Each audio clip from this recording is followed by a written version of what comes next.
Неоправдана и жална е одлуката на министерот за здравство одличен хир со неиздржани обвинувања да го разреши професор доктор Сашко Јовев, кој раководеше со државната кардиохирургија, велат од Националното здружение Храбро срце.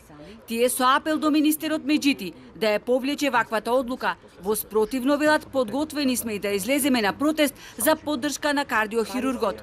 Министрите за здравство се менуваат како чорапи, кој како доаѓа ги залажува пациентите со вештачко срце. Додека чекаме трансплантација, животот буквално ни зависи од батерии и 5 метри кабел, вели председателот на Здруженијето Храбро срце Васко Јолески. Со претходниот министер имавме неколку средби, но не вродија со плод. Тоа беа све ветувања, никаде остварување на дело. Со овој министер мораме да признаеме дека и немаме нити побарано средба до сега.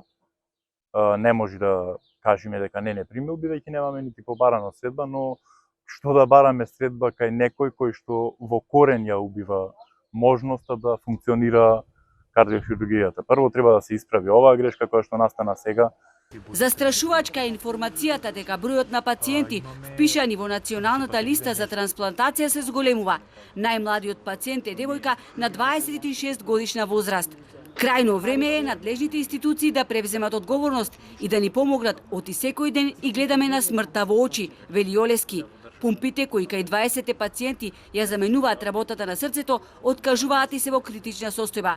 Само последнава година 6 пациенти ја изгубија шансата за живот, додека чекаат трансплантација на срце. Затоа повеќе нема да траеме. Ќе почнеме со малку порадикално да излегуваме, иако сме свесни дека тоа ќе се исполитизира, ќе пробаат да го исполитизираат, но ние немаме навистина, немаме друго решение освен да почнеме порадикално да се бориме за нашите права. Веќе 3 до 4 години се обидуваме конструктивно да ги решаваме проблемите, но тапкаме во место. Има пациенти кои пумпите ги носат и по 5 години, а гаранцијата од самиот производител е до 5 години. Овие уреди кои нам ни се монтирани, кажано ни е дека се мост до трансплантација, но ресорното министерство не се одважи да донесе стручен кадар од странство кој ќе им помогне на нашите врвни кардиохирурзи на чело со доктор Јовев да ја направат првата операција за замена на вештачка пупа со срце од донор, истакнува Јолески. За таа цел државата, вели Јолески, дури не реагираше на нашите барања да ни стави на располагање еден од владините воздухоплови.